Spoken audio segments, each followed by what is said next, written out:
Benvinguts. Ja som a la 25a edició del nostre programa Maresme Esport. Avui, com és norma, tornem a introduir-nos en un bosc de notícies ple de clubs esportius i persones que envolten el món de l'esport.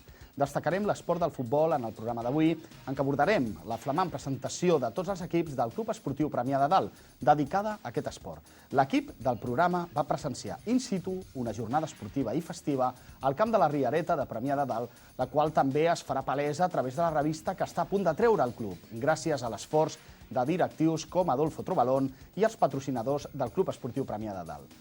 No en va, com venim dient darrerament, nosaltres que som el canal de televisió lliure i privat del Maresme, podem permetre'ns el luxe, en un programa no depenent de ningú, de destacar les entitats més populars de la comarca, i és per això que avui també comptarem amb la presència, dins l'espai de l'entrevista, d'Albert Hernández, sotspresident del Club Futbol Sala Atlètic Premià.